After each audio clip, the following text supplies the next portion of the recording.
All right, what's up guys? Today I got another garden video for you. We're going to talk about broccoli and yellow leaves. I know the first time that I got yellow leaves at the base of my broccoli, I kind of freaked out a little bit, didn't know what to do. I did some research and found something out, so I'm going to share it with you guys so that you guys know what to do if your broccoli leaves start to turn yellow. All right guys, so here's my broccoli plants. As you can see, they got a couple holes on them. It's not a big deal. They look healthy on top, but when you look at the base, they have these yellow leaves that are starting to wilt. I didn't know what was going on at first, but I did some research, and apparently when you have yellow leaves like this, it means that the soil, the plant's not getting enough nitrogen. So the way that you counteract that is get some fertilizer, some garden fertilizer. I just got this vegetable plant food. If you look on the back of the bag, it will tell you what it contains. Most of them contain nitrogen, but it says right here total nitrogen 12%. And this is a sprinkle on nitrogen.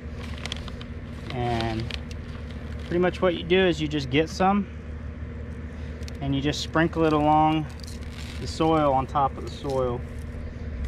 Now you might not get this problem because I'm doing these above ground and they're in bins, and also I planted the plants very closely together to make the maximum use of my space. The plants soak up all the nutrients in the soil fairly quickly, so these fertilizers are a big deal for keeping my plants healthy. After you spread this out over the top of the soils around the base of the plant, what you're going to want to do is get the water hose and water the plant pretty generous. So yeah, that's all it is just get some fertilizer, sprinkle it around it, and then eventually the leaves will go away. So yeah, that's how you take care of yellow leaves on broccoli.